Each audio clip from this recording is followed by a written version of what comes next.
This is our second in a two-part series that we are doing here at the library in conjunction with the Bethlehem Food Co-op. I wanted to especially thank Carol Burns, who's here with us, who helped coordinate both of these informative webinars. I wish everybody a happy holidays. I'm Matthew with the Bethlehem Area Public Library. And tonight we are zooming in on about tips for a zero waste New Year. So we have with us Kelly Fackenthall. I hope I said that correctly. Thank you so much for joining us, Kelly, and I'm going to hand it over to you. Okay, thank you. And thank you everyone for coming to this presentation tonight, or to anyone who's watching this after the fact. And thanks to the library and the Bethlehem Food Co-op for sort of putting this together. So as he just said, our program tonight is called Tips for a Zero Waste New Year. First and foremost, my name is Kelly Fackenthall. I'm a member of the Bethlehem Food Co-op, and that's how I sort of came to be doing this presentation tonight. But I'm also really interested in living a sustainable, as much as possible, zero waste life for many years.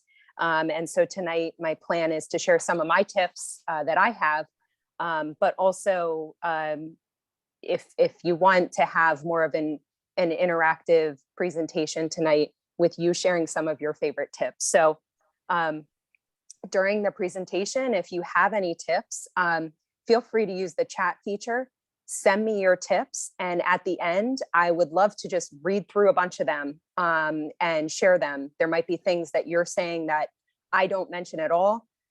We do only have an hour, so we can only say so much. Also, if you'd like to share something personally and you want to be on video, let us know, and I'm sure we can unmute you. At the end, we can also go over any questions or other topics you'd like to discuss about this topic. So if you have any other questions or suggestions, just use that chat feature.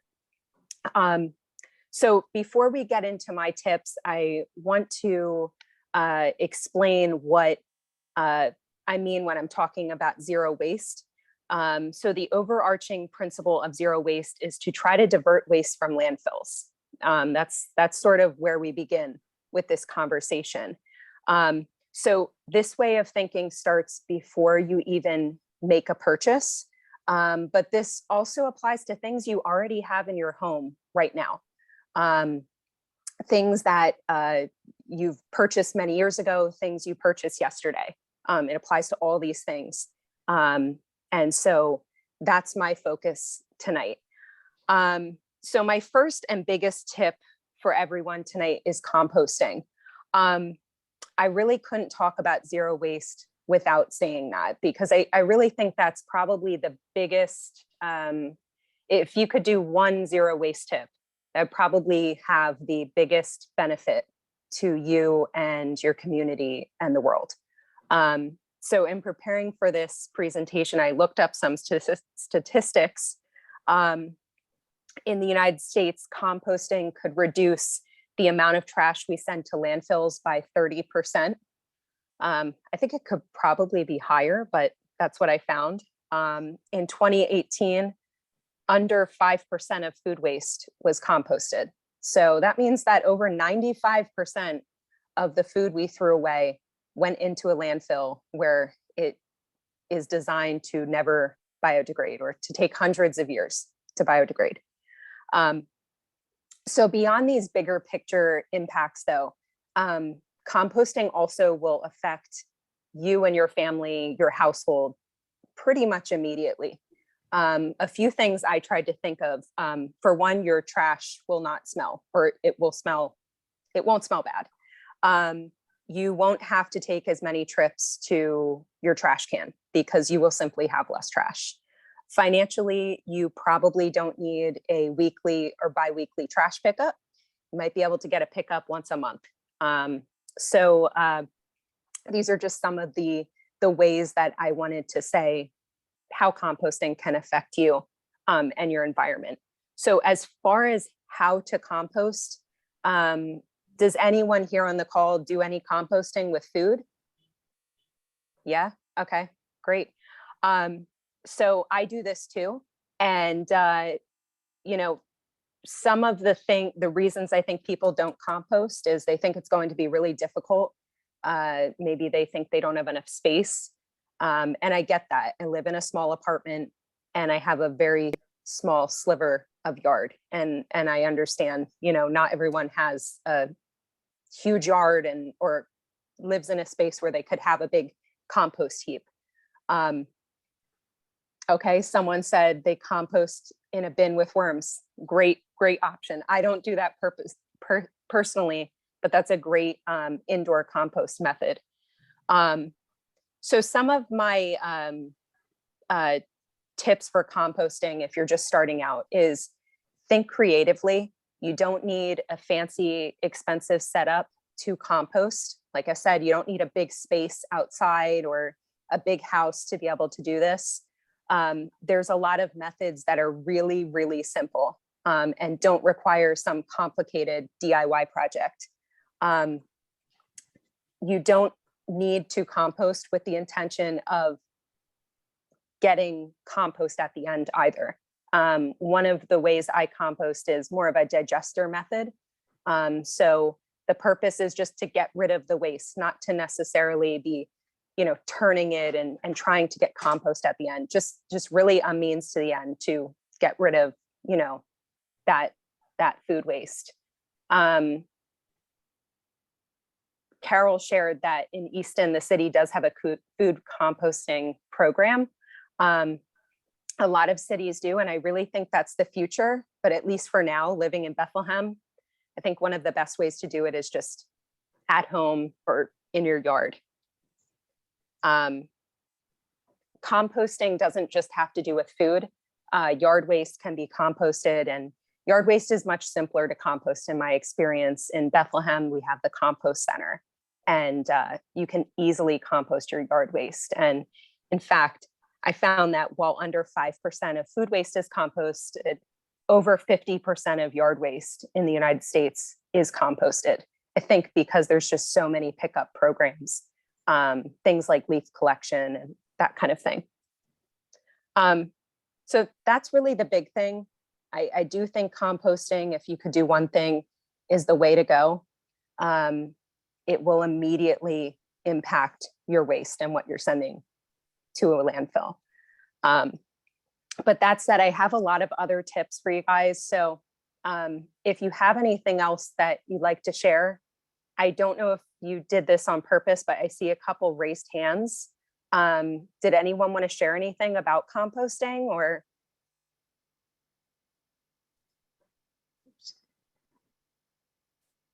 Okay, all right.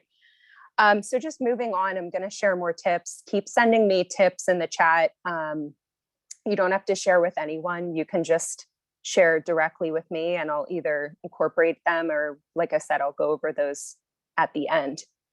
So some other tips that I find are really helpful are we're going to go over now. So first off, with things like reusable paper towels, reusable napkins. These are also going to make an immediate impact in your household. I was trying to think of what are the number one ways that we really reduce waste in our household.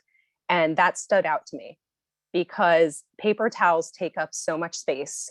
Even though you can compost them, you have to buy these huge rolls, there's like 10 in a pack and they're packaged in plastic. And they can be expensive to keep buying. So using reusable paper towels or even, dish towels or old dish towels you don't like anymore is a really great way to reduce your waste in the kitchen. Same thing, same reasoning with cloth napkins. I prefer them anyway. I think they're nicer to use, but again, you never have to buy a paper napkin again. And they last for years. Keep sending me suggestions. I would love to go over these at the end. I'm getting a lot of good messages during this. Another thing you can do related to more of your kitchen and your groceries, when you're in the grocery store, one thing I always try to do is buy the item in glass. A lot of items in the store have two options, one in plastic and one in glass. Things like sauces, spices, sometimes they're the same price. It's not price dependent. I find myself in the grocery store sort of like tapping on the glass jars just to see if is it glass or is it plastic. I think this is a really easy way to avoid plastic in your household, and glass is much more recyclable than plastic. Another tip I think is very common when you hear about zero waste is just simply trying to avoid single-use items. So you've probably heard about trying to avoid using single-use plastic. There are a lot of alternatives to this, and it's probably easier than you think. One of the simplest things, and I think a lot of people do this without thinking, is just bringing a water bottle. Refilling a water bottle can just save so much plastic. Plastic bottles are so wasteful. If you don't like tap water, look into getting a filter at home. It can still save tons of plastic water bottles. Other single-use items, making coffee at home, not going out and buying it. It's really difficult when you go out to buy things without waste. Even if you ask for it to be packaged a certain way or without certain packaging, you'll often get it with it. Bringing reusable snack bags, sandwich wraps. This is huge when I travel. I always bring those beeswax wraps, reusable sandwich bags, and it just saves so much space in your luggage or if you're traveling in the car and that. But it also will save you money as well. And of course, making less waste.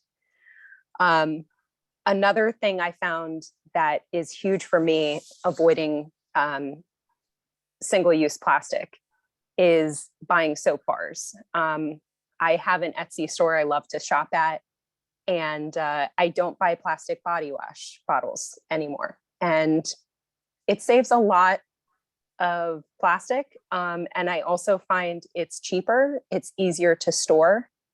And I found that I liked it better too, once you find one that you really like. So keep sending me ideas. I'm getting a lot of good ones and I'm loving reading them as I'm speaking. Okay. Another big way you can save, you can be more zero waste and sustainable, is in your clothing shopping. There's simple things like trying to avoid fast fashion, trying to pick more sustainable brands. But it's a lot bigger than that. When you're purchasing clothes, really think, do you need that item? Maybe sleep on the idea for a little bit. One of the best ways to reduce waste is simply not buying a lot of new things. It sounds so simple, but it's true. I also like to use other ways of purchasing clothes, like thrift stores or going online. There's a lot of shops online that sell secondhand clothes or practically new clothes that people are getting rid of because they missed a return deadline, or they wore them once and they don't like how they fit. I use sites like Poshmark, Mercari, eBay, but there's so many other options out there. I was trying to think of the clothes I bought this year, and I believe I bought 3 articles of clothing this year, and 1 was from Etsy and 2 were from thrift stores. You can do it, and you don't have to dress poorly. It's it's doable. And I think when I do buy things new, I'm really more intentional with my purchases. I might buy a more expensive item that I never would have bought, because if you're only buying 1 or 2 items in a year, you're going to think more about that purchase. And I think that way of thinking apply to everything we're talking about tonight and all your purchases. And I think you'll make more intentional and hopefully more sustainable purchases. Keep sending me ideas. I just want to take a quick look and see if any of these are.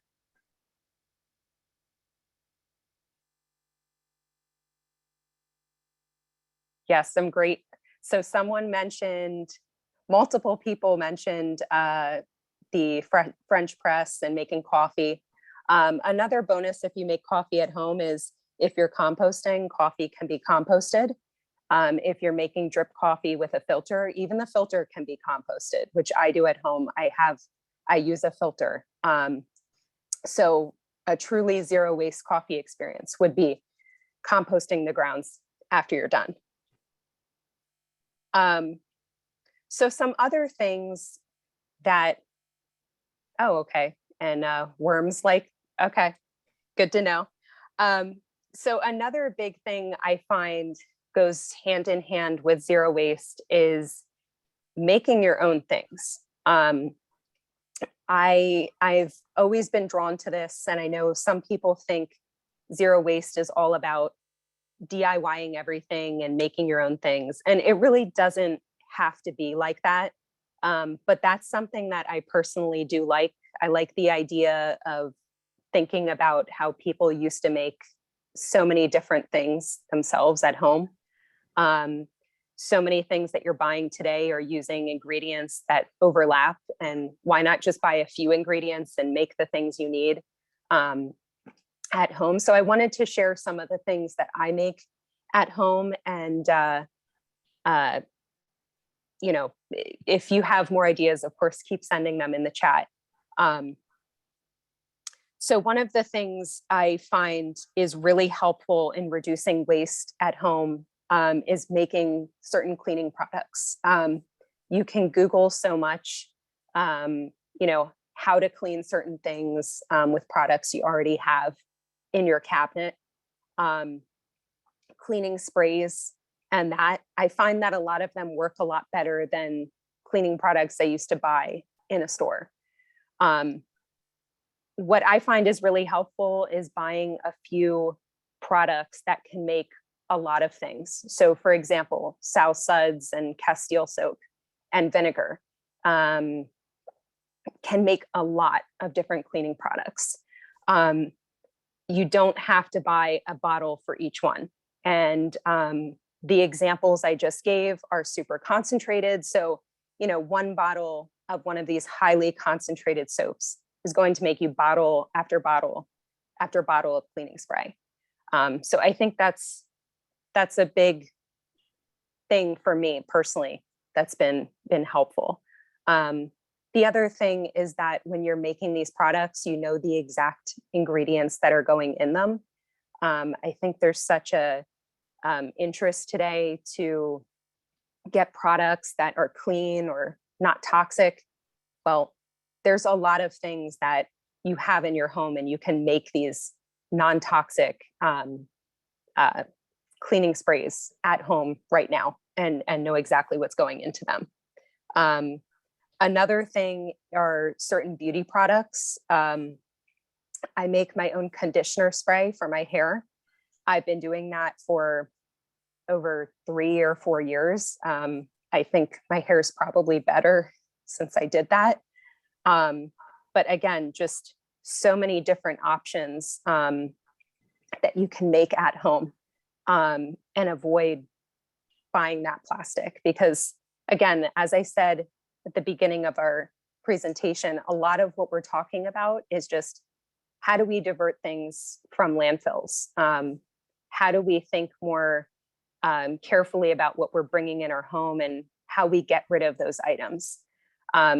There's been a lot of different messages in the chat, so I just wanted to take a minute to go through them. So just bear with me.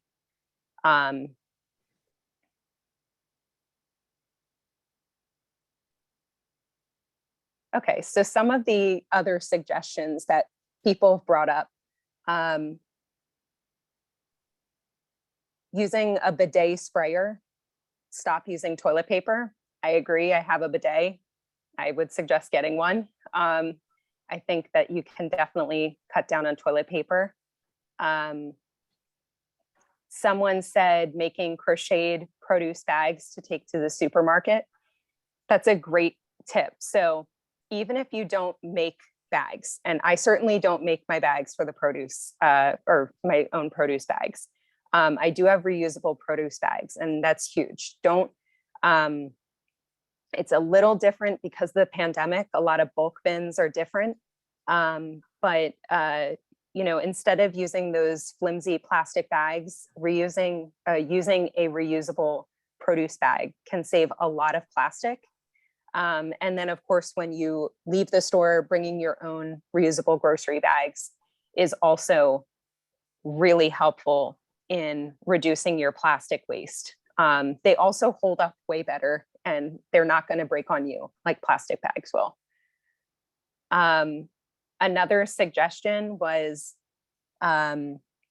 reusing mailing bags, boxing, packing materials like bubble wrap for later use. I do this all the time. Save your mailers, save things that get shipped to you.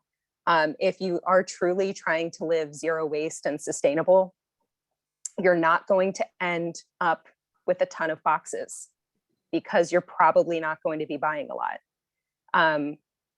I very rarely buy things online, but when I do try to save those boxes and the packaging because they're very reusable. And most companies use a shipping label you could simply peel off. So really works for reusing. Washing plastic sandwich bags.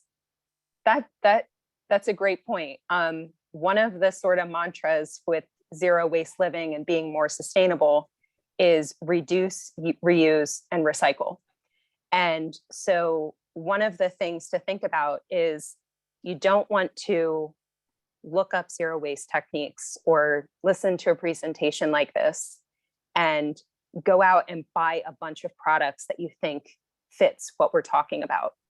In fact, I'd love if you leave this conversation and you don't buy anything, because that would be very in line with what we're talking about. So use what you have first.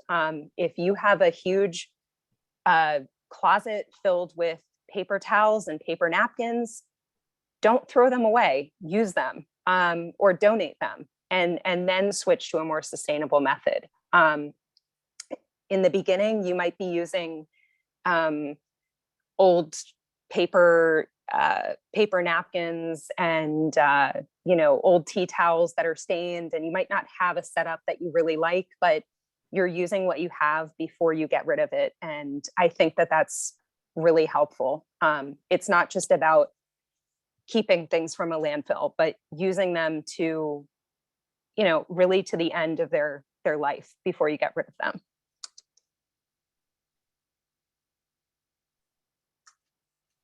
Other suggestions with the coffee, the French press. I think there's a lot of different ways to make coffee that are more sustainable. I think you could use a French press. You're not using electricity even. You're not using the filter. So I think that's probably the most simplest or one of the most simple ways to do it. They do make reusable coffee filters. I haven't gotten into that because I think it's just a little much. It's a little much for me. But like I said, you can compost those filters in your typical sort of traditional coffee maker. But the biggest thing is making coffee at home saves so much waste, and avoiding things like Keurig cups where you're doing something, you're making 1 cup of coffee and you're still having that piece of plastic at the end of it. The grounds are, sort of encapsulated in this plastic container that don't make it easy to compost. Just thinking about the way you're doing things. These are really good examples of how you can really reduce your waste at home. Someone did ask about the cloth filters. So yeah, look into cloth filters if you're interested in that. Your normal drip coffee makers, you can buy reusable cloth filters that can be washed. I've heard of people using them and that they last, some brands will last you over a year or more, that they're very durable. And I believe they're also compostable. Someone else mentioned about buying bamboo. So bamboo towels, bamboo papers. Bamboo is known to last a long time, and it's also a more sustainable source of paper, just in the way it's grown.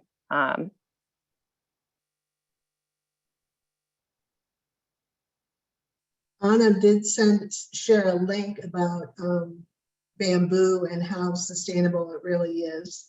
So that could be something we want to take a look at.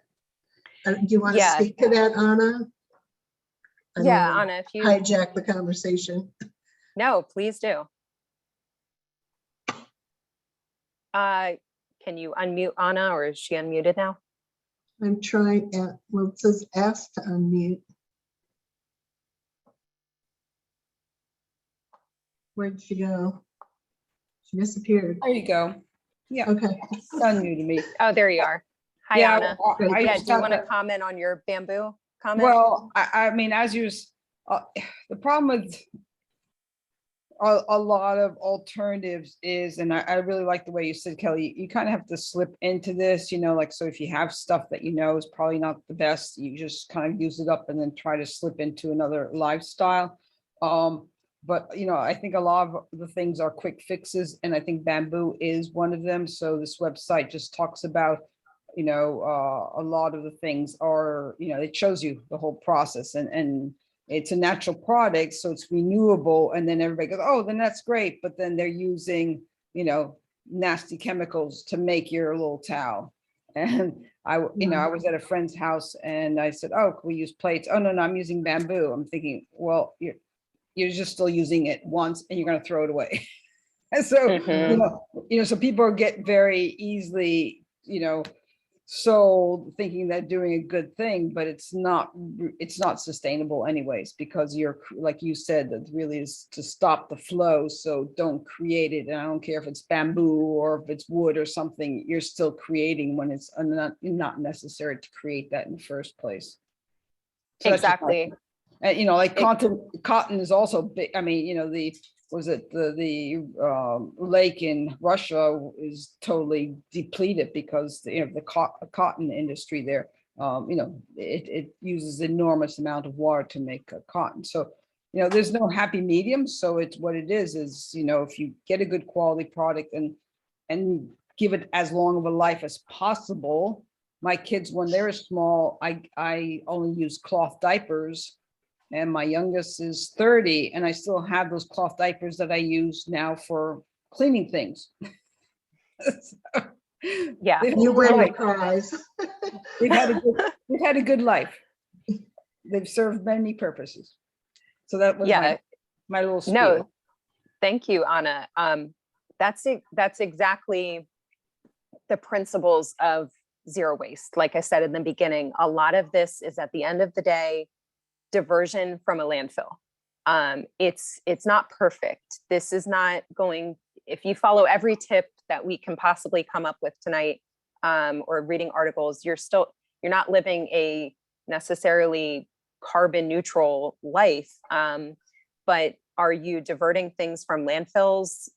Yes, you should be. And as Anna said, buying things that are supposedly more sustainable and then just throwing them away, that also is not really what we're talking about, because landfills are designed to not decompose. So you put a compostable, biodegradable trash bag filled with, all natural items. For example, banana peels or whatever the kind of stuff you'd put in a compost heap, that same bag is going to go to a landfill and not break down because it's in an environment that is literally designed to not break down. So that's a great point.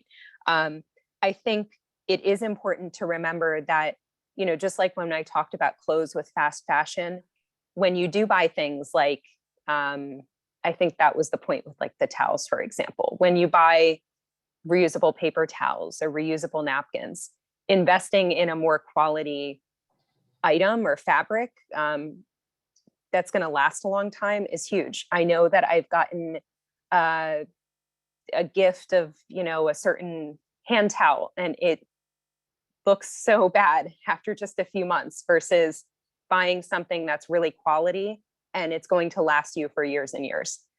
This can be applied to any of the things we discuss or really any of your purchases. For example, you're going to buy things and it's not to say that you'll never buy new things.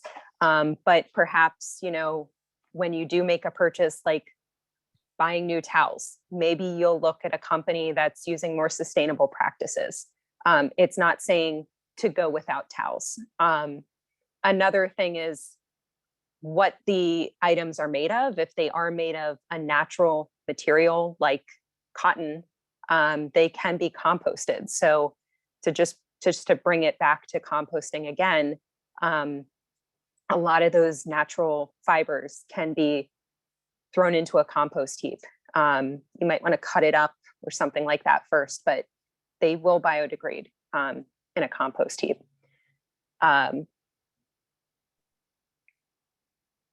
So just to go back to more of our suggestions, a lot of good suggestions. And I don't know if people seeing this later on are going to see the chat. So I definitely want to hit on more of these.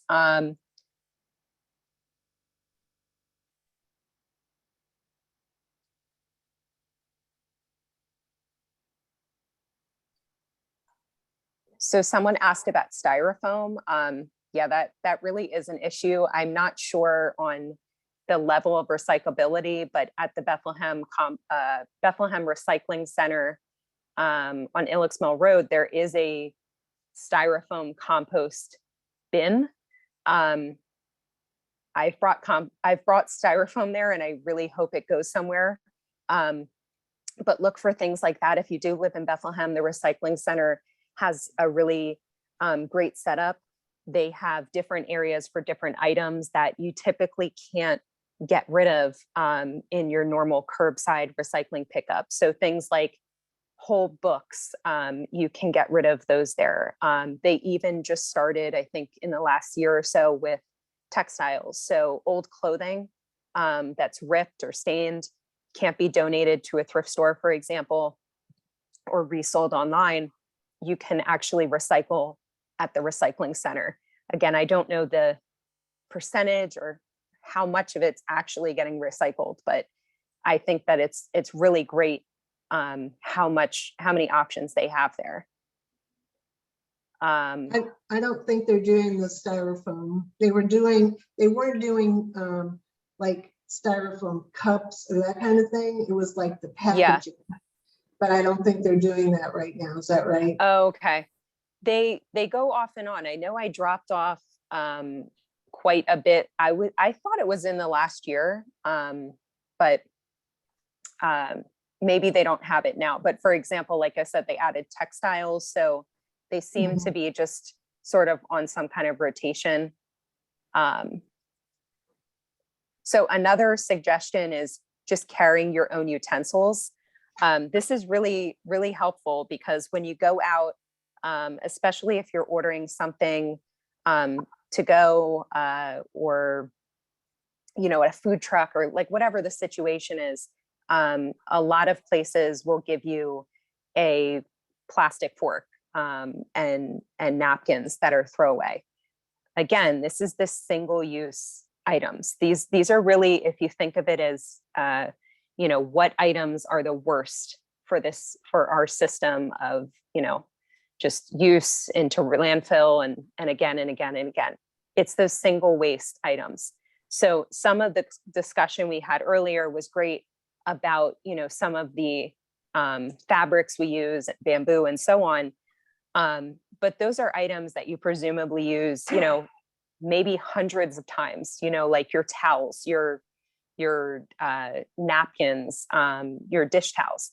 But things like single-use utensils and other plastics get one use and then they're thrown into a landfill. They're highly wasteful, and avoiding those is huge. Carrying silverware. Another comment about the utensils. I think that this is important too. You don't need a fancy to go, zero waste kit. You don't need bamboo utensils. You can literally grab a spoon from your drawer in your kitchen and bring it with you. Wrap it in a cloth napkin and go. That's such a huge part for me with living more sustainably is, again, we've talked about it a lot, just using what you have. I think that's just really important. Can I pop in? Can I say Yeah, one of my sure. largest frustrations is when I specifically tell people, do not give me the utensils, because I'm literally picking it up to take it home to eat it, and they put them in anyway. And I know it's out of habit. And I was someplace the other day and it specifically said, do you want utensils? We're going green. So I said, yay, thank you for asking. No, I don't want them. And they were in the bag anyway. And what I've never figured out is these places, why do they put them in automatically? That's, if nothing else, it's a financial cost for them. Why don't they ask people if they want them instead of just presuming everybody does? Most people are getting takeout to take it home and eat it. So this boggles my mind. I don't stay awake at night thinking about it, but it just makes zero sense to me. So anyway, end of rant. So no, that's a good rant. But yeah, as Anna says, because 99% of people want them, unfortunately. But another way to, because I prefer to use normal utensils at home, not a plastic fork. Just the feel of it. I think I'd prefer that. I think a lot of people would. So another little tip with this is if you do get those unwanted condiments, they're really good when you are traveling. So if you have them, it's very annoying and they just kind of sit around, but rather than getting them and then throwing them away, which seems somehow even worse, maybe save them. And when you are traveling, just grab them. It might come in handy down the line. But that is a frustration. And I'm hoping, if more people ask for things like this, and there's more of a demand for less single-use plastics. And I think that there definitely is. I think we're seeing whole communities and countries trying to get behind this and banning certain single-use items. The more demand, I think, the more commonplace it will be to see, like what Carol was saying, about even having that option of getting it without utensils, whether they follow through with it or not. So I think that's a big issue. And I understand your sentiments, Carol. I've done that many times, and I think they give you them no matter if you say you don't want them or not. Another tip is, Kathy, this is really interesting one. If you have a wool sweater that's worn out, give it to a knitter. They'll reuse what they can. I did that and someone made a purse out of my sweater. That's really clever. So that's a lot of things you might not think you can reuse. You might be able to upcycle. So maybe not, if you're not a knitter, you might not be able to do that with a sweater, or you might not know someone who'd want that. But other items you have around the house, you might be able to upcycle. In other words, use it in some other way that's just completely new.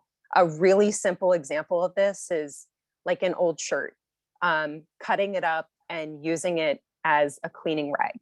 It's just so simple, but you can do things like this all the time.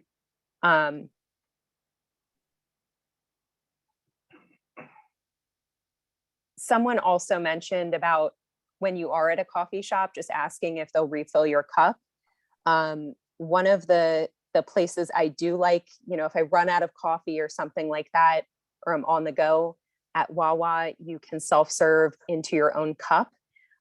So that's really helpful. But when you are at just a restaurant or a coffee shop, a lot of places, especially since the pandemic, they don't want to refill your cup. So this is kind of a difficult one because that even if you ask, they might say no. But another alternative, a lot of shops have some kind of like ceramic ware if you're eating in. So say you're having your cup of coffee in the store, bring it to a table, pour it into your mug, and go on your way. It's an easy way to avoid that step that they seem to make you go through. So yeah, there's just so many different, I don't know if I'm missing some, but there's just so many different tips here. Does anyone else have any other tips they'd like to share, or ones that we didn't hit on so far?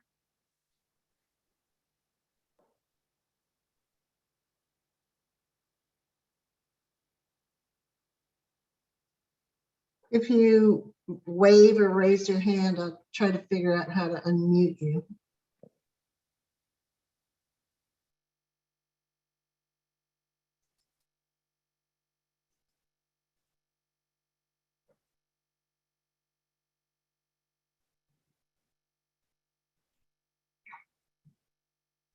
Okay. Well, I have one more. I don't want to Oh yeah, hijack go the ahead, Carol. conversation.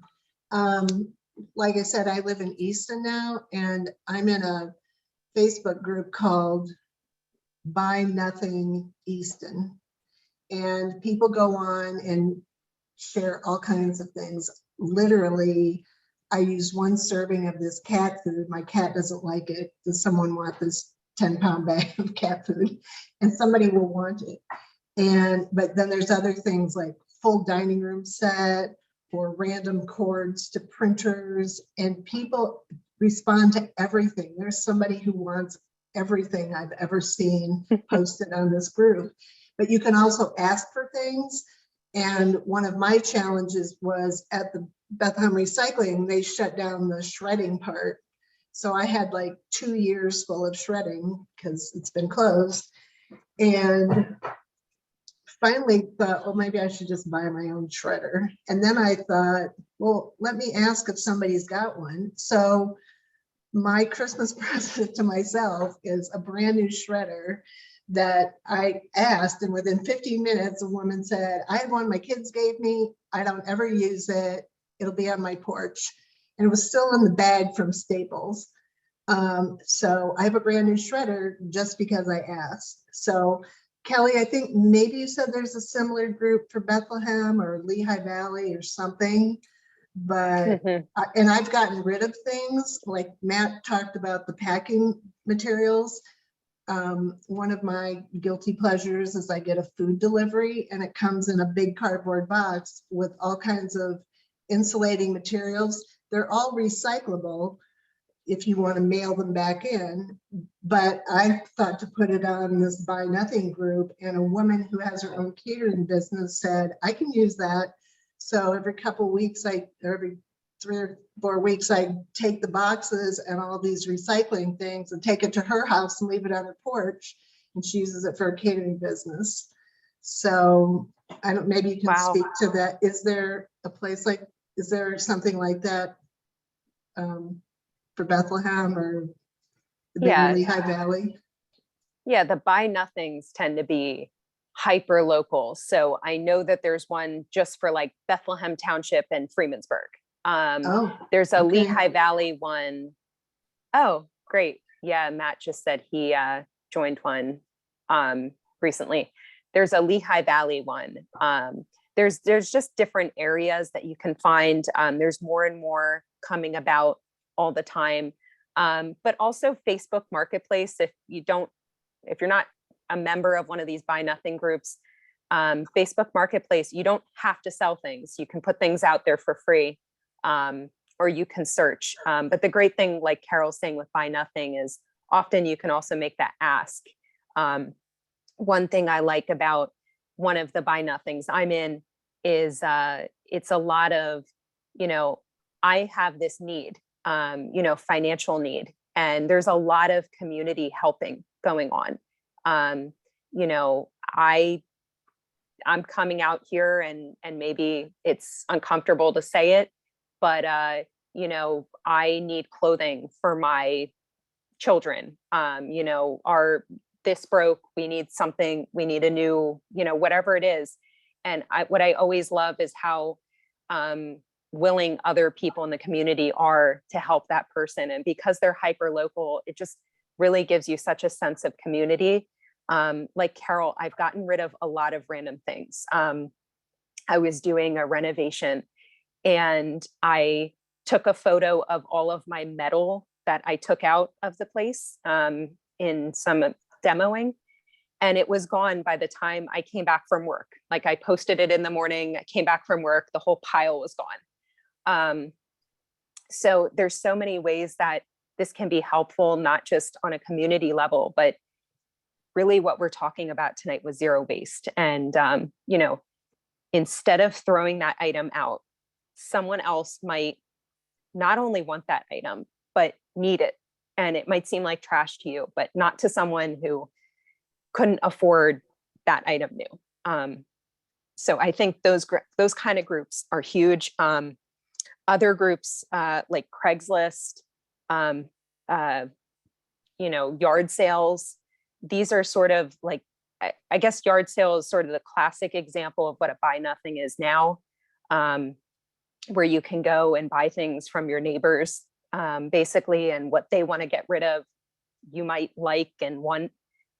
So these are there's so many different ways that you can, give new life to an item that, you want to get rid of, or one that someone else wants to get rid of. And let's check. Yeah, Anna asked if there's a way to be involved with those kind of groups without being on Facebook.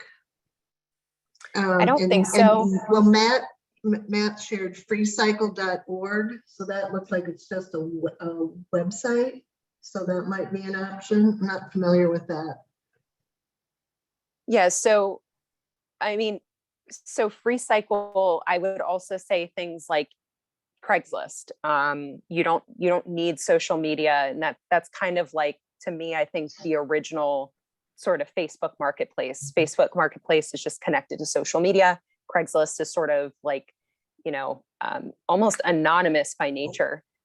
So that's another option. Yard sales and thrift stores and that kind of thing. I think for the buy nothings, they are set up through social media as groups. Usually you have to answer a couple questions to be entered into the chat, or into the group, for example, verifying where you live, and something like that, because again, they're very hyper local and they're only open to the community.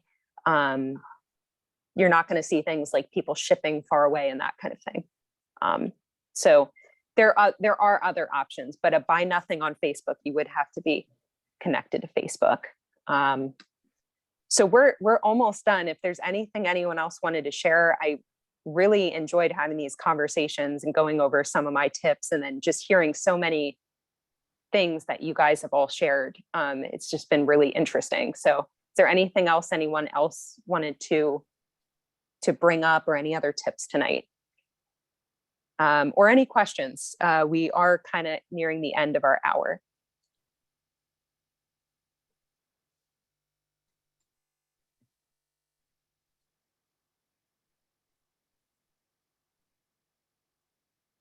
Okay. If there's no other questions, I didn't know if Kathy was going to say something, or Matt or Carol. Well, I just I wanted don't to want to say put thank you, any of you Kelly. on the spot. Yeah, no, I wanted to say thank you, Kelly. I wanted to say if anybody wants a copy of the chat, I'll save the chat, and then I'm gonna try to upload the video as well to YouTube by next week. So I can also send you that link as well once I have that. So you can just connect me. You can connect with me directly on email if you need any of that information. So. Actually, somebody brought this up at our other session, that down there at the bottom of chat, where you write in your message. I think maybe Anna, you were the one who said that. If you Yeah, I click the did. three little buttons, and you can click it on, and you can save the chat yourself. Yeah, exactly. So, yeah, that was the tip we learned. So I'm gonna do a quick little commercial. We mentioned another session that we did earlier in December, and it kind of relates to this. It was about the B Corp movement. And if you're not familiar with what B Corp, CORPS, what that is, it's a voluntary certification that organizations can apply to get. And it basically confirms that they're doing, they're making intentional movement towards being environmentally sustainable, that they're treating their employees in a just way, their customers, that they're embracing social justice norms for their organization. And so it kind of plays into what we were talking about, is if you are going to buy something, you want to purchase from an organization that has similar values. So for example, Ben & Jerry's is a B Corp, Cabot Cheese, Bombas Socks. I'm kind of blanking on some of the others. But there is a video of that presentation. Actually, Matt, if you could include the link to that when you send the notes out for this one, that'd be great. I learned a lot about that, and so now that's a filter for me when I shop. It turns out I ordered some slippers, and my slippers had the little B Corp symbol on the box. That made me feel good. My peanut butter is the B Corp. So, and one of the messages was, if you can't shop local, shop B Corp, as a way to kind of shop your values.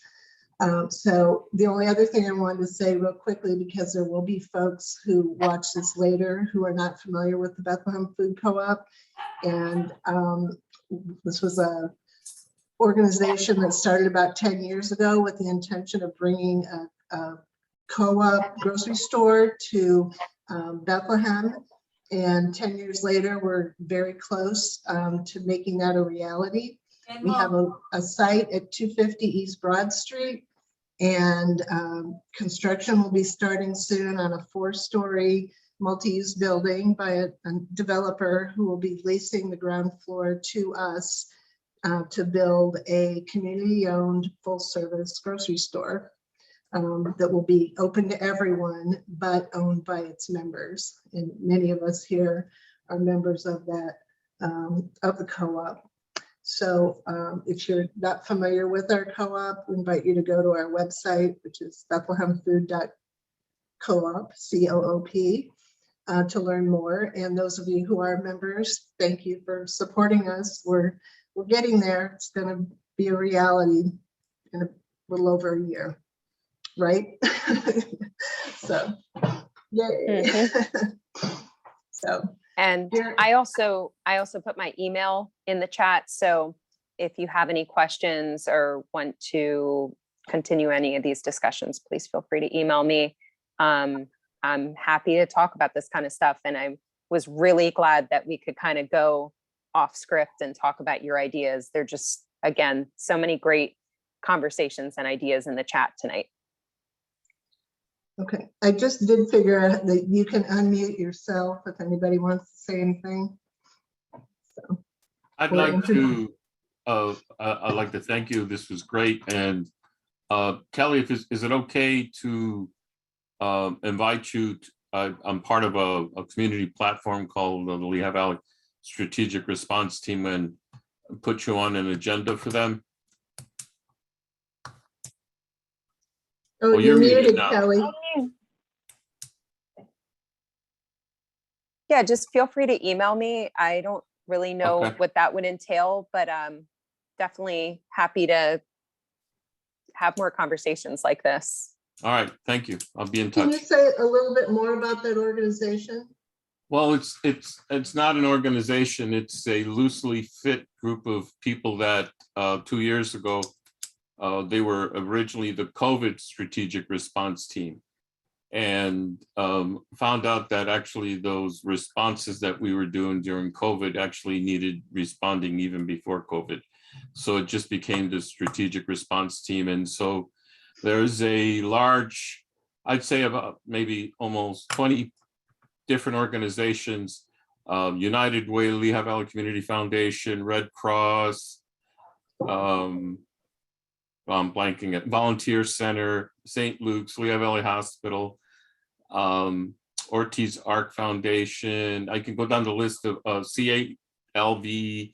I'm one of the representatives of it. We have a Promised Neighborhoods. We get together every Friday, and members from county governments, both counties, and we talk about the issues that are facing us immediately. And we try to do a monthly community call, and usually about 100 to 120 people show up for when we do a community call. Great. Cool.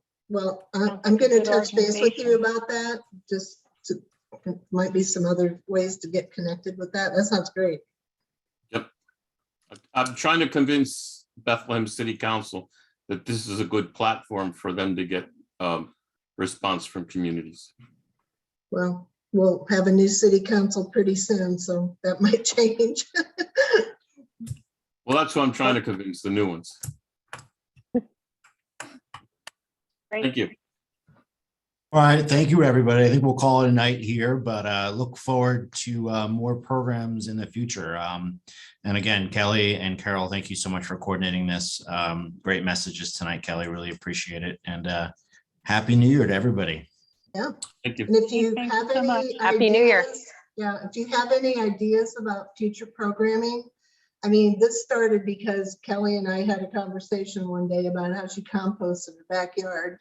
And I said, oh, that sounds like could be a cool program. So if you have an interest, you have a passion, it doesn't have to be, could be about anything. Please let us know so we can pursue some additional programming through the library. I always learn a lot, so.